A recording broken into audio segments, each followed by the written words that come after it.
Et bonjour à tous, je suis Mathieu Ontas, société Ontas Box, et hier j'ai assisté donc à une réunion et à un entraînement, un training sur qu'est-ce qu'il faut faire en opérationnel quand on a un centre de stockage. Donc j'ai envie de vous partager ces choses-là. Et la première chose qu'on nous a formé, c'est avoir une routine matinale, marcher sur le site, voir ce qui ne va pas, les box qui sont sales, passer un coup de balai, essayer de faire un petit tour des centres de stockage et voir ce qui ne va pas, s'il y a des biens qui ont été laissés comme ça, il faut voilà, une caméra qui est un peu tordue, etc. Il faut la remettre en place. En fait, il faut se mettre à la place du client, marcher dans ce centre de stockage et vérifier que tout aille bien. Ça, c'est la première chose. Ensuite, on nous a appris à vérifier tout ce qui est contrôle d'accès et vidéosurveillance, c'est-à-dire on vérifie le contrôle d'accès à l'entrée, voir s'il fonctionne bien, s'il n'y a pas eu de problème par rapport à ça. On vérifie également tout ce qui est caméra, vérifier que ça fonctionne bien, qu'on a bien Internet et que la télésurveillance a bien les informations du centre de stockage. Ça, c'est des choses à vérifier tous les jours.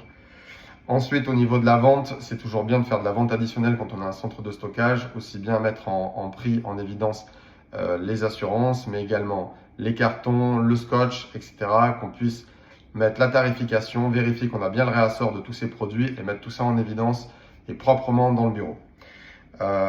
Au niveau des impayés, nous a donné une procédure à respecter au niveau des impayés.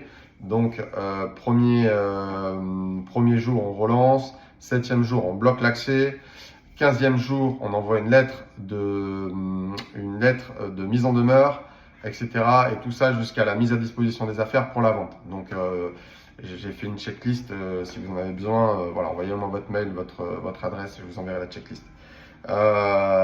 Ensuite, la tarification et le positionnement. Donc là, c'est toujours bien aussi de se renseigner sur ce que fait la concurrence, les prix de la concurrence.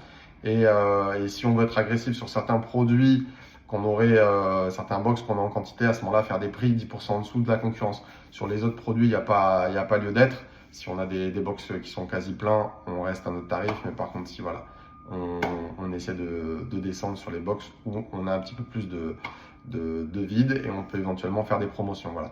J'ai fait des checklists sur cette formation, j'ai fait des checklists sur chaque point, une dizaine, une quinzaine de points. Ça me permet moi de checker pour gérer mon centre de stockage comme il faut. Si ça vous intéresse, envoyez-moi votre mail, votre nom, prénom, votre numéro de téléphone et je vous envoie la checklist vous pouvez m'envoyer ça par MP. Allez, à bientôt. Au revoir.